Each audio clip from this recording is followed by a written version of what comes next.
ایک دفعہ کا ذکر ہے کہ شیخ سعدی کسی دوسرے شہر جا رہے تھے۔ وہ تاجروں کے ایک قافلے کے پاس سے گزرے۔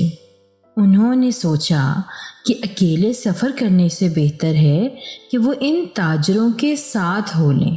شیخ سعدی نے ان کے سردار سے درخواست کی کہ وہ انہیں بھی اپنے قافلے میں شامل کر لیں، مگر سردار نے صاف انکار کر دیا۔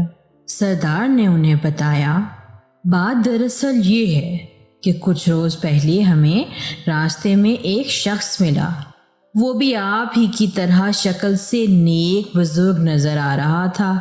اس کی درخواست پر ہم نے اسے اپنے قافلے میں شامل کر لیا۔ جب رات ہوئی تو قافلے نے ایک قلعے کے باہر پڑاؤ ڈالا۔ آدھی رات کو وہ شخص اٹھا اور چپکے سے قلعے میں جا گھسا۔ وہ قلعے والوں کی قیمتی چیزیں چرا کر بھاگ گیا۔ قلعے والوں کو جب معلوم ہوا تو وہ سب اکٹھے ہو کر ہمارے پاس آئے اور اپنی چیزیں واپس مانگنے لگے۔ ہمارے پاس چور تھا اور نہ ہی ان کی چوری کی ہوئی چیزیں۔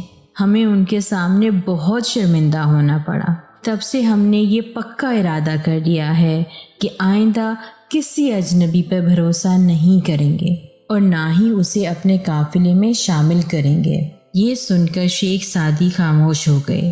ایک شخص کی غلطی کی وجہ سے دوسروں کو بھی مشکل اٹھانی پڑتی ہے۔ سچ ہے کہ ایک مچھلی سارا تالاب گندا کرتی ہے۔